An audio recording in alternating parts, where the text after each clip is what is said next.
Hello friends, and welcome back to another end of year video. And this is something that I have been wanting to record since the start of this year because I saw a lot of people posting it last year, but I don't think I ever actually watched any of them. So I could be doing this way wrong, but I still wanted to do it. Because last year, I feel like it was a really big thing to go over every single book that you read in the entire year, whether that be just talking about them or ranking them or putting them in a tier list. And this year, I feel like people are going a lot more to top 10 or top 22 and making specific videos either about the best or the worst that they read this year. But I'm committed. I still want to talk about every single book that I read. So this could be a long one. Get yourself a nice snack, get yourself a warm drink to hold, because I read 104 books this year. And so I have a very vague ranking list. These aren't entirely accurate just because there's some books that I don't remember at all. So I was entirely trusting my earlier ranking, even though now they would not sit the same. So I have a very rough ranking of all of the books that I read this year, and we're just going to talk through them. Some of them I'm just going to skip past either because I don't remember them or I've talked about them enough, but then others I probably will want to get into just because it's going to get better as we go along. I don't want this intro to be too long just because we've got a lot to get through, so let's just get into it. I think first I want to say some honorable mentions just because I don't have a ranking for them. I read 4 memoirs this year. I read We Are Not Broken by George M. Johnson. It talks about race and their relationship with their family and gender expression and all of those things. I've been really trying to diversify my reading experience, so I think this was a really good way to get into that. Along with that, I read I Don't Want to Be Crazy by Samantha Schutz, and I don't remember anything about it. I don't think I liked this style very much, but again, I just didn't really want to rank any memoirs just because people tell their own life stories in different ways, and who am I to judge that? But I also read Crying in H Mart and Genderqueer, and these are 2 memoirs that I cannot stop thinking about. Crying in H Mart, you're following a woman and her relationship with her mom who is dying. She has cancer, and this book is just going over their relationship, and it's all tied together through their experiences with food, because in a lot of Asian families, you are really brought together by the food that you create. So I really enjoyed this. And on top of that, the author is a musician, so there were a lot of things that I related to in this book. I thought it was really well done. And on top of that, we have Genderqueer, which I don't want to say too much about because I could go on forever. The artwork is beautiful, the message is great. It's about being non-binary and ace, which is something I don't see enough of ever in media, and I think it was represented in a way that's really easy to consume, because that can be kind of intimidating. People don't really know what to think, but I think when it's given to you with artwork like this, it's a lot easier to get through and to try and understand. And that brings us into the actual list, starting with my least favorite books of the year. So the worst book that I read this entire year, Nothing But Blackened Teeth. This is probably surprising to nobody who's been watching these videos. It's sort of a haunted house story, except the characters don't really line up with the writing style, and the writing style doesn't make a lot of sense, and the plot also doesn't make a lot of sense. I didn't know who the characters were, I didn't care. Moving on. The next one is actually part of a series, and that is The Infinite Sea, which is the second book in the Fifth Wave series. I thought the Fifth Wave series was okay, you know, the first book is pretty memorable to me. It's something that has stuck with me for however long since the first time I've read it, but this book provided me with nothing. You're following the group of characters, and they're hiding out in a hotel of sorts, and they're just waiting something out, and the entire book is kind of just them waiting it out, and nothing really changes up until the last maybe 50 pages, and then it's over, and that's literally the entire book. I feel like the series definitely could have gone without this one. The entire time I was waiting for something to happen, and it never came. Number 98 is The Spirits Up. You're following 4 people. Again, it's another haunted story. If you're gonna write ghost stories, you really have to know how to do it well. You have to write the ghosts as if they're characters, and if you just write them as if they're something that's there and then sometimes not, I don't care. Give the spirit a feeling. Give it a purpose. Don't just have it there. If I'm gonna be scared of it, I need to know that it is conscious. I need to know that it knows what it's doing. 97 is The Unleashed, which is the sequel to The Haunted. And I thought it was just The Haunted, but worse. You're following the same characters with roughly the same plot. There's a girl and the guy that she likes is dead, and she's trying to bring him back, and this second book is basically just her saying, well, we can try again. Like, no, you almost died. You all almost died. Why would you try that again? How do you have this whole group of friends that's willing to try again? I really enjoy this author's The Merciless series. I think that is done really well and in a way that's really spooky, but this book just felt dumb. Like, do better as characters. This is a little controversial, but in 96th place is It Starts With Us by Colleen Hoover. This is her new release to follow It Ends With Us, which is another book that I didn't like, although I will say it is a lot farther up in this list, because I simply didn't care. The characters feel a little flat, which I know is something that most people don't want to hear, but it really just feels like they have these stereotypes and they sit in them very nicely and they do not move.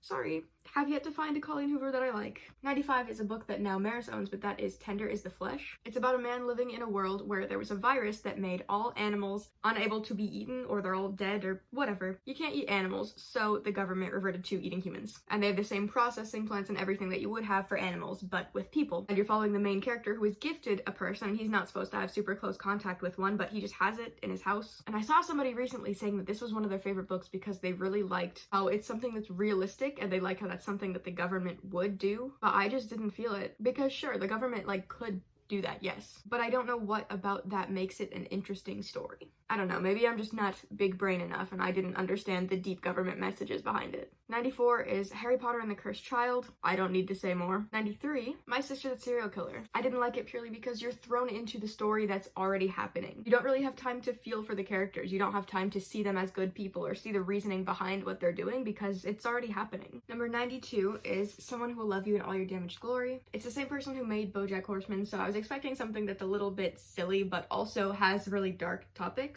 I think this is good for some light reading. A lot of them feel like they're trying to be deep, but they don't really say much at all. 91 is Sad Perfect. I do not remember it whatsoever. 90 is Brown Girl Ghosted. Again, I got this at the library when I was trying to find more diverse books. It's about an Indian girl in, I think, high school, and somebody on her cheer team dies, and she can talk to ghosts, so she's trying to let her friend rest. And then also she has to use her family power because she doesn't want to do it, but she is apparently like the strongest one in their generation, so she has to fight this giant thing. It was fun. It was very silly. That's not the reason it's this low. It's this low because I do think it was written for a younger audience, and it just wasn't entirely for me, but I didn't have a bad time while reading it. Then The Last Star, which is the third book in the Fifth Wave series. It is such an ending. I have Cruel Crown, which is just a couple short stories in the Red Queen series. I thought the first one was okay, but I didn't really connect to the second one just because I didn't know that character yet, and when I did go back and reread these after knowing the series and after meeting these characters, it was kind of cool. I read Yoke by Mary H.K. Choi. This is supposed to be the story of two sisters. One of them is dealing with cancer, and it's talking about their relationship as siblings as they're trying to come together and deal with this because they've been distant for a while. Except you barely hear from the cancer side's point of view. I went into this thinking that it was a book about the sibling relationships, and instead I got to hear all about the main character's struggle with an eating disorder. It's hot. I'm taking this off. Hollow City, which is one of the Peculiar Children books. I gotta be honest, I don't remember the specifics of any of these books. I do know that it was a reread this year, and it was really fun to get to know these characters again. And then Life and Death, which is a Twilight book. It's just a gender swap of the original. It definitely feels like one of those things where it's just, oh, Twilight's super popular, let me make something that can get more content out of it. Then It Ends With Us by Colleen Hoover. Again, sorry, find me a better book. I read The King's Cage, which is one of the books in the Red Queen series. I liked the story, but it did feel like it kind of dragged. It kind of went on for a while because this was one of the longer books that I had read at that time of the year. And I did end up trying to listen to an audiobook to get through this because this is the third book in the series, and it just felt like there was a lot of things happening that could have been wrapped up. I read The Loneliest Girl in the Universe because of a recommendation from my brother. You're following a girl in space, and she's been sent up there. Actually, her parents were sent up there with a group of trained people who were going to a different planet to see if humans could move there. Something happens, and this girl is the only person alive left on the ship. And she's talking down to Earth, but obviously there's a huge delay because she's so far off. And then she gets word that some other ship was sent from Earth and is gonna come to meet up with her, so she's not alone anymore. And you're just watching as these two ships get closer, but there's just like giant time skips, and the whole time she's saying how it feels like it's forever, and she wants to meet the person on this other ship because she's been waiting for so long. But because there's time skips, it really feels like it was no time at all, so I had a hard time feeling the suspense of it because it was happening already. 81 is The Death of Vivek Oji by Akwaeke Emezi. I've seen this book hyped up a lot, and it could just be that I'm not big brain enough to understand it. I'm not saying you shouldn't read this, I'm just saying for me personally, it didn't hit the same. Number 80, over here we have War Storm, which is again another Red Queen book. It gives you a lot of perspectives, and I got bored for a while because again the book is just really long. I'm gonna speed run some of these because I have to go to work shortly, so we're gonna try to get through as many of these as I can. You can see my entire bookshelf slowly falling apart as I take all these down. But speed round. Paper Towns, a book about some teenagers I wanted to revisit before I turned not a teenager. Frankenstein was my attempt to get into classics. I wasn't really in the mindset to get into that type of writing. The Horse and His Boy, which is the third book in Narnia. As with all of these books, I liked the characters, but I didn't like all the government. We Are Not Free by Tracy Chee. It's a really good story in terms of something it's something that people should hear. Well, it's a good story in terms of it's something that people should know about. It's something that people should read more about because it's something that's not really taught a lot, but it was so many characters to follow. Death Note short stories, I thought they were okay. I liked revisiting the characters, but let's not add an eraser to the Death Note. Just Listen by Sarah Dessen was a book that I read on my Kindle. Don't remember anything about it. My Year of Rest and Relaxation, TikTok recommendation. I don't have any thoughts, good or bad. It was just a story that I experienced and now it's over. The Kill Order, which is the 4th book. You're learning about how the disease started in the world. I thought it was cool. I just thought the other ones were cooler. Sour Heart was, again, another library book trying to be diverse. It was a bunch of short stories and I really liked how they all tied together. Chi Sweet Home Part 1, very light read, just a cat experiencing life. The Haunted, which is the book that comes before The Unleashed. I do think the characters were a little bit smarter in this book just because it was obviously their first time experiencing things that were supernatural. Number 67 was The Fifth Wave, so we're wrapping up our first series. And I do think this was my favorite out of the 3 just because I remember some of the beginning scenes even however many years that the story has followed me. And The 5 People You Meet in Heaven, which I think this author is like controversial. We're not going to talk about the actual religion side of it, but just the story itself. And I do just think the characters were really lovable and it was a really good setup for following this person through his life and through all these stories that he's experienced. Okay, we've got some big ones next. I have The Queen of the Damned, which is the 3rd book in the Vampire Chronicles. I've said it in my past couple of videos, I think it would be really cool as a standalone, but as the 3rd book in a series, it feels a little out of place. Then The Priory of the Orange Tree, which I have a whole reading vlog if you want to see my experience of reading this brick. It's supposed to be in the Rats of Nim. It's just a childhood revisit. Voyage of the Dawn Treader, which is the 5th book in the Chronicles of Narnia. I like that they're on the water now because it's a completely different scene from any of the other books, but sometimes I wish that conflicts weren't resolved so easily. But I may have cried at the ending just a little bit. Then The Death Cure, this is the 3rd and the last actual book in the Maze Runner series. This whole series makes me so sad. I love these characters. Midnight Sun, which is the only other Twilight book that I have a physical copy of. I really would like to have physical copies of the actual series. And I think that's significantly better than Life and Death, which is just talking about the same exact story, because this is from the mind of somebody who you don't get to know what he's thinking throughout the entire first book. 59, we have Glass Sword. More Red Queen. It's the same thing as the 5th wave. One girl she's just so different and she's just so above everybody else and she's just, you know, she comes in and she does it all. And then I have No Longer Human, which I did order the actual novel, but for now we have this one. And I can't really say anything about how the actual story is just because it's an interpretation of somebody else's work. So I don't know how accurate this is to the book, but as always, his art is great. Hello, welcome back. I'm coming to you roughly 8 hours later and significantly more full of coffee. I'm now realizing the absolute project that this video is because I already have 40 minutes recorded from everything before this, and we're only halfway there, and I'm trying to edit and upload this within the next 6 hours. So we're just gonna get back into it. I think the last one I had was No Longer Human, which means we're at number 56, The Outsiders by S.E. Hinton. I read this book in 7th grade, and I haven't reread it up until this year, but these characters embodied gender to me. This was like my ideal person in 7th grade, and to be honest, things haven't really changed that much. It's very sad. I really love these characters and it sucks what happens to them. Number 55, we have Prince Caspian, which is the 4th book in the Chronicles of Narnia, but I don't entirely remember what happens in this book. I think next would be The Lion, the Witch, and the Wardrobe, which I read it 2nd, but I hear a lot of people say that it's the 1st one, so I'm a little bit confused about the order of this series. It's where you're introduced to the 4 main characters that kind of make their way through the other 5 books that follow. And I love how they're not all good people. Sometimes they just make bad decisions, but they're kids and they learn from it. And I think that's kind of a lot of what this book is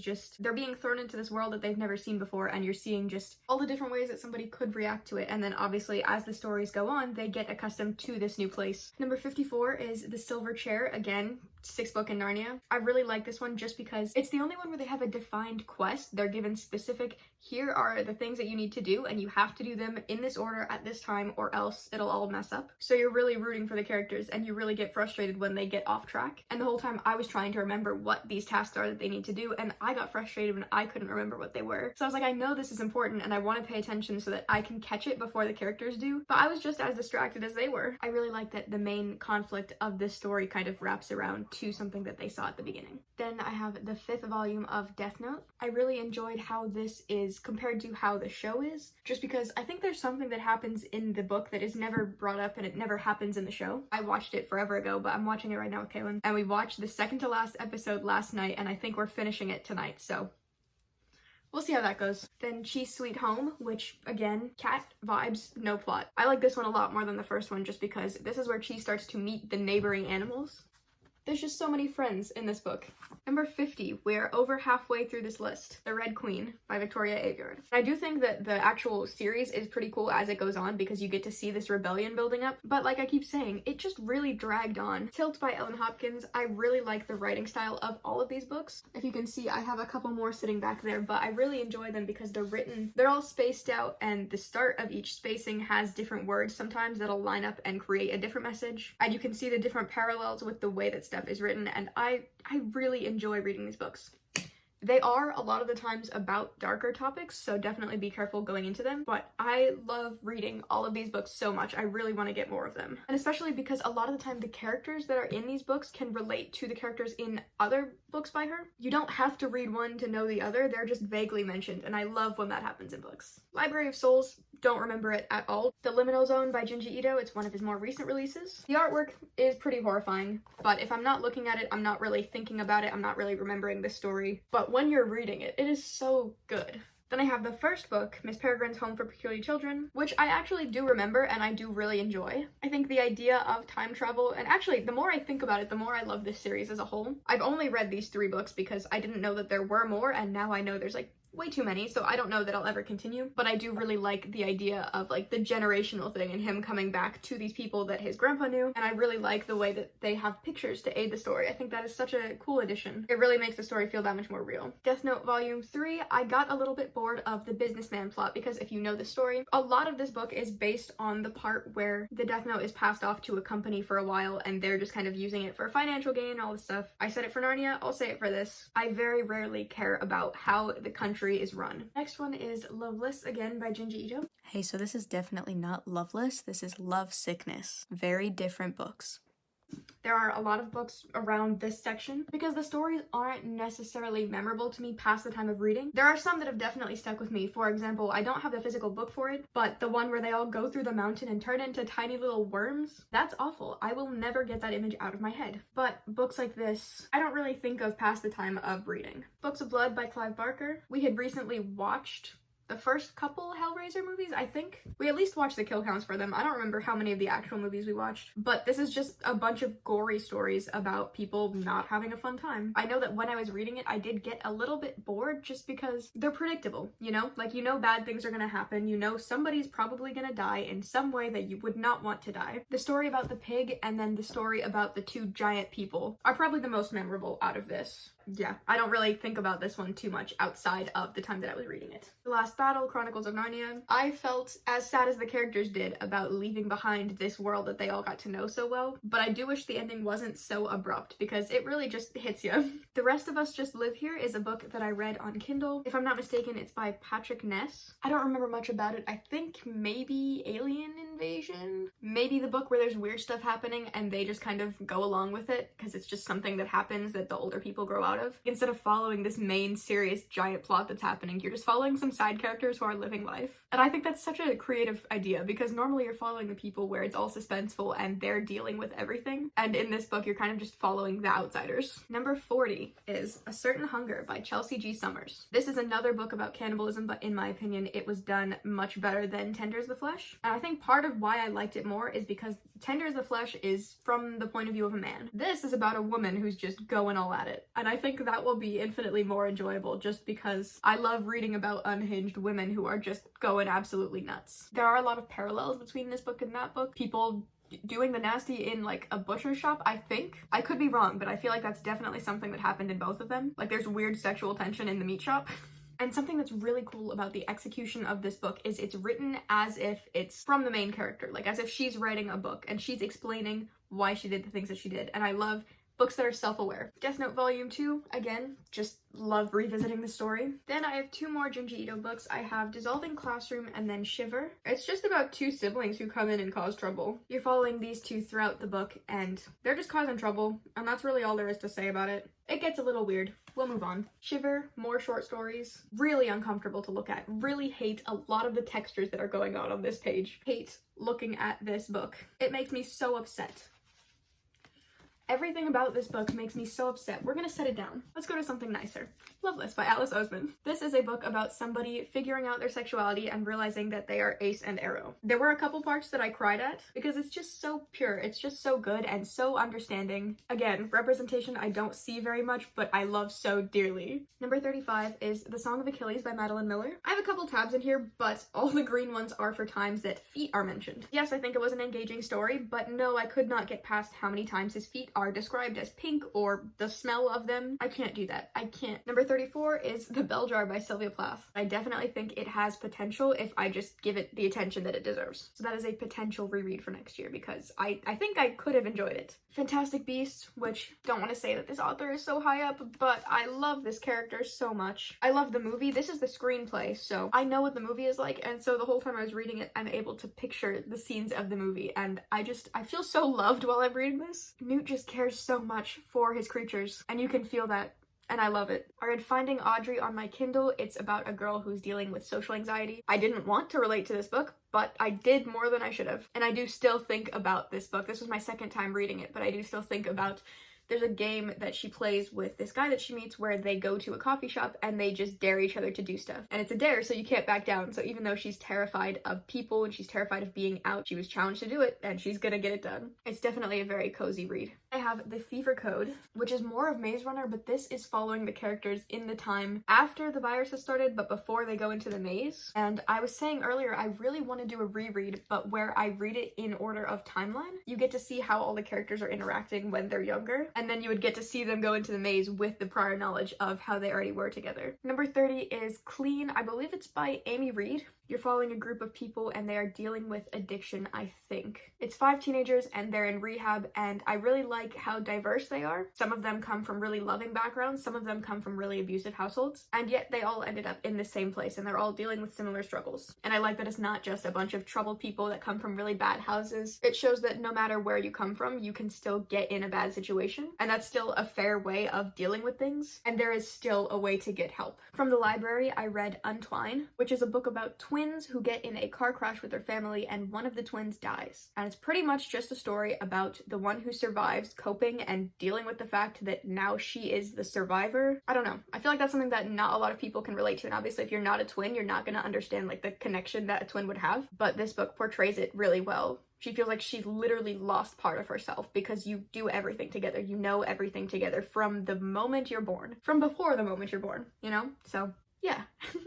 I promise, we're getting there. I can see the end. The next one on this list is The Secret Lives of Church Ladies. I read this when I was reading Noelle Gallagher's favorite books. As somebody who has a lot of thoughts about religion, I love this. It's a bunch of women who go to church, but on the side, they're also just real people, and it's showing them being real people and dealing with how that might conflict with the ideas of the church. It's just women being real people and not always conforming to the rules that are set for them, and it is done really well. The Vanishing Half is another book about race. You're following twin sisters, and one of them decides to be white passing and pretend that she is not at all a person of color. She goes off, she marries somebody, she has kids. She lives her life as somebody who is white, even though she's not. Her sister, on the other hand, marries somebody who is darker than her, and she gets a little bit disowned because everybody in the town that they grew up is trying to be as white as possible, as pure as possible, and so she's just kind of the outcast. And you get to follow the timelines of both of these sisters as well as their daughters, and you get to see the differences in how they are experiencing life because of the way that they present themselves. And I like that it's not a clean ending. You're kind of hopeful that it'll turn out in a way that is satisfying. You want everything to come together and everything to be okay, and this book does not have that at all. There is no satisfying ending. There is no ending where everybody is happy. It's just they experience life and now life continues, and I just...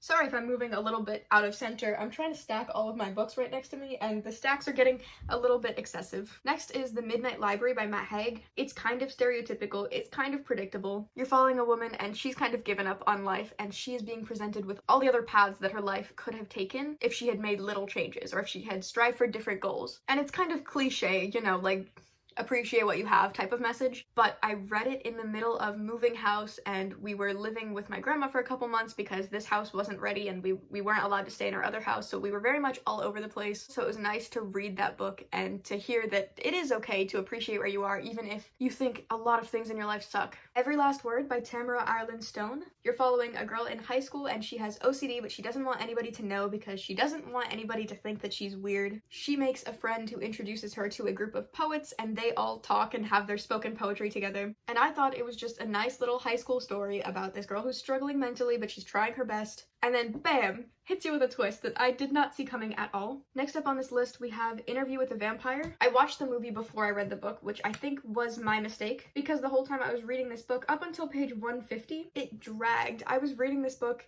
for months and months. And the whole reason is I spent so long focusing on how it compares to the movie and trying to imagine all the scenes from the movie instead of taking it in as a book on its own. And once I started doing that and I started appreciating the words that are on the page instead of how they were interpreted in a movie, it became so much more of an enjoyable experience. I have a couple Kindle books in a row. We have We Are the Ants and The Solitude of Prime Numbers. We Are the Ants follows a boy who is abducted by aliens frequently and given the option to destroy the world or to keep living and everything's fine. And I feel like his thought process, I obviously can't speak for teenage boys, you know, don't have much experience being one of those, but I think it portrays like a younger mindset about if the world is worth saving or not. I think it was fairly realistic.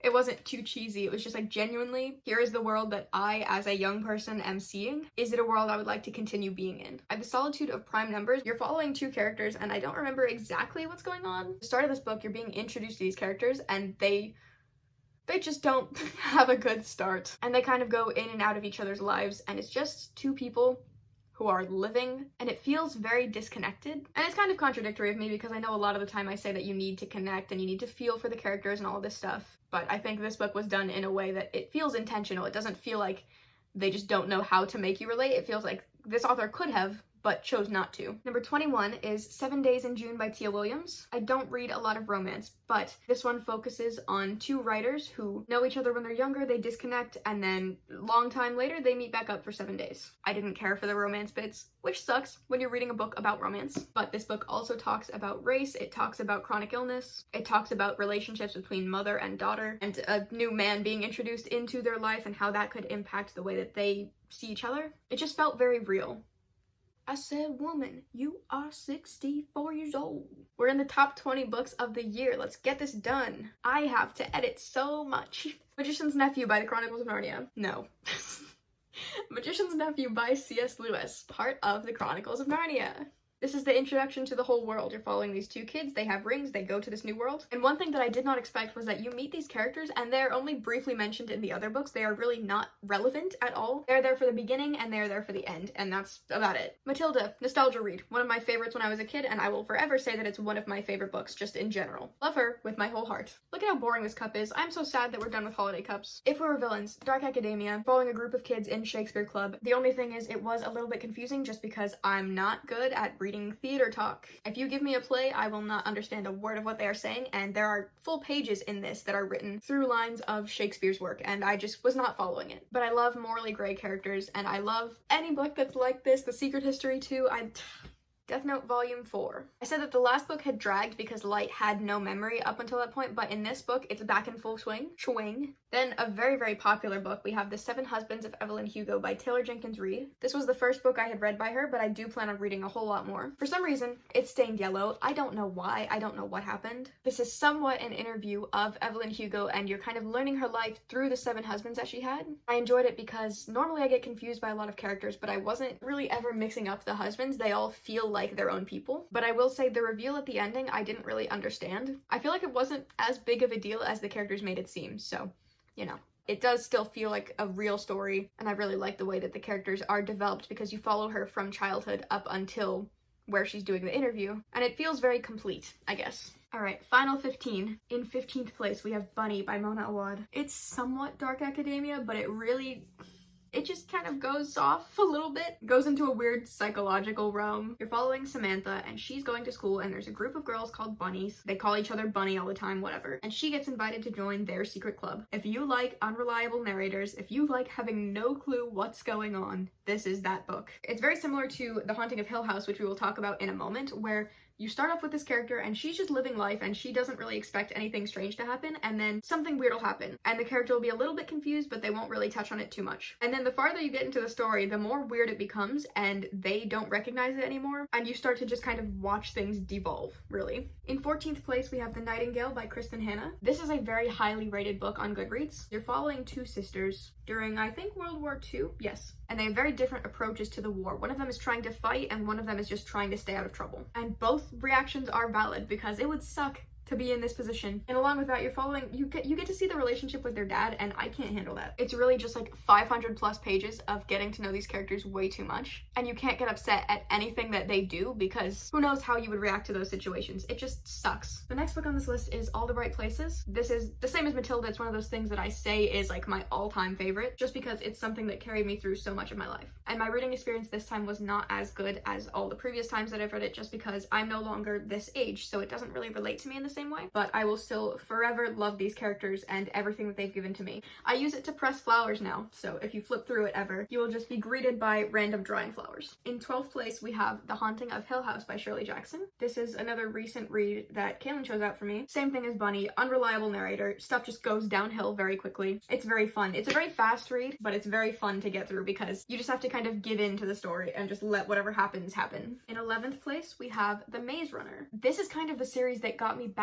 into reading. It was when I think I was doing the swapping screen time challenge. I read these right before I started that challenge, and they're the reason that I started it because I could not put them down. I spent entire days sitting on the couch and just reading these books because I fell in love with these characters. And this one was actually really funny because I forgot that Teresa gets introduced. I would have been happy to read about a bunch of boys, really, they're not men, a bunch of kids running around in this maze and just trying to figure out what happens. Like, I completely forgot that there's an actual plot. I would be satisfied just sitting and watching them exist. And now we've made it to the top 10 of the year. In 10th place, The Picture of Dorian Gray by Oscar Wilde. I will admit, I have not finished this book yet, but what I have read, I have related to in way too many places. I love reading about artists and the art that they create and how they feel about it and how passionate they are. And I love the way that this talks about growing older and feeling like you're gonna lose all your potential and feeling like you want to do whatever you can right in the moment because maybe you won't get to later. How it sucks to be young and to have the pressure that you have to enjoy it while it lasts. In 9th place, we have Death Note Volume 1, because it is just iconic. The whole book.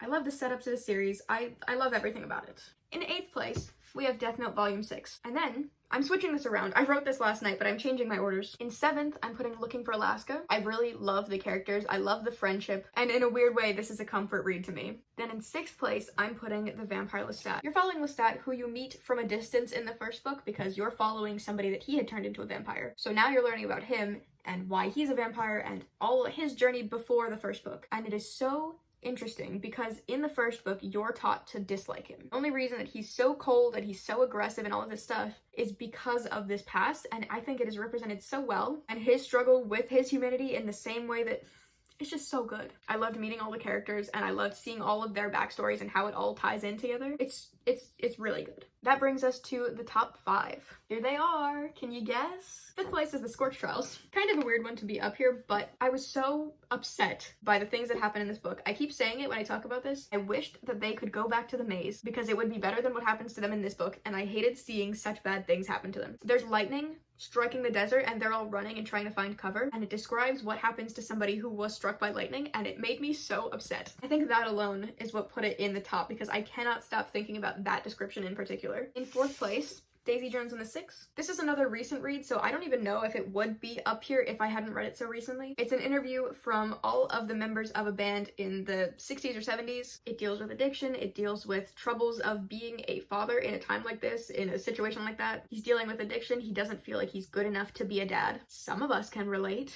I love reading about troubled characters, especially when they know it and they just don't know how to get out of it. You feel for the characters so deeply, you want everything to work out for them, and the reveal at the end hurt my heart. As you can see, there's a lot of books that are higher up on this list that you want good things to happen to the characters and that it doesn't work out. I hate stories that have a happy ending. Number 3, I don't have a physical copy of, but it is The Secret History by Donna Tartt. This was my introduction into dark academia, as I'm sure it is for a lot of people. I really, really, really love morally gray characters. I love characters that think they're doing the best thing and they think they are the best, and they're just not. But for some reason, you agree with them. I cared for these characters. Again, I wanted to be them. Something Leonie talks about in the book Leo is how you shouldn't aim to be like these characters. Like, they're not good characters, but you kind of want to. And you have to realize that, like, they're not meant to be good. And I think this is a really good balance of, like, seeing these really cool characters and wanting to be part of that friend group, because it's this exclusive language group and they're above everybody else and you have to be this special person to get in. So you want to be part of it, but at the same time, they're all just bad people. Anyways, second place, A Little Life, Hanya Yunagahara. 800 pages of sad. 800 pages of trauma and pain. I loved seeing how the characters grew because, you're following them from college up until later in adult life. You're following their struggles. You're seeing the friend group go in and out because sometimes they fall out, but they come together. You're following this main character who is really suffering a lot of the time, had a really terrible upbringing, a really terrible adult life, just everything sucked. And all of that suffering invites more suffering because you're more open to people treating you like that. When bad things happen, you're more prone to having worse things happen to you because you think that that's okay, that's your new standard. I already have this in my pile of books to read because I'm so excited to revisit these characters and to get to experience the friendship that they build. You just want everything to be okay, and that's not how things are. And finally, number 1, my favorite book of the year. This surprised me even, but I'm not upset at it.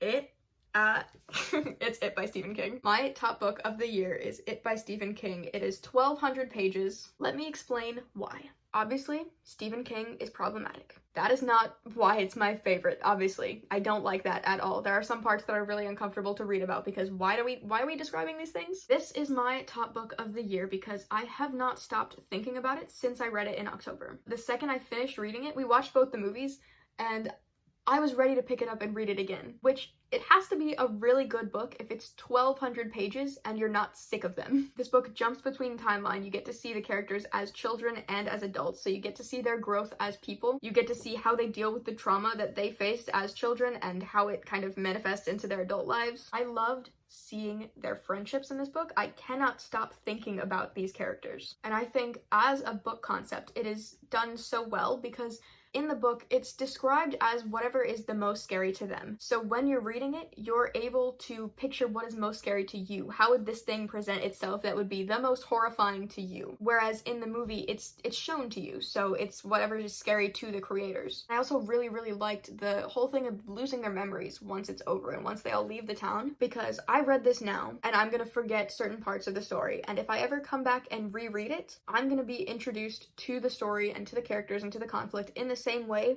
that the characters are being introduced as adults to the things that they knew as children. So I'm so excited for a reread. I think it'll be even more enjoyable than the first time. I did not expect this book to be my favorite book until I compiled my list last night, but the more I think about it, the more I realize that I cannot stop thinking about this book, and I think that's something that makes it so special. I just didn't want it to be over. I didn't want to leave this group of people. So that's it. That's my book wrap up for the year. If you made it this far into the video, thank you so much for watching. It is going to be a beast to edit. I don't have any big conclusion for this because I need to finish right now. I need to post this as soon as possible, so I'm excited to see what I read next year. I'll see you tomorrow. Bye, guys.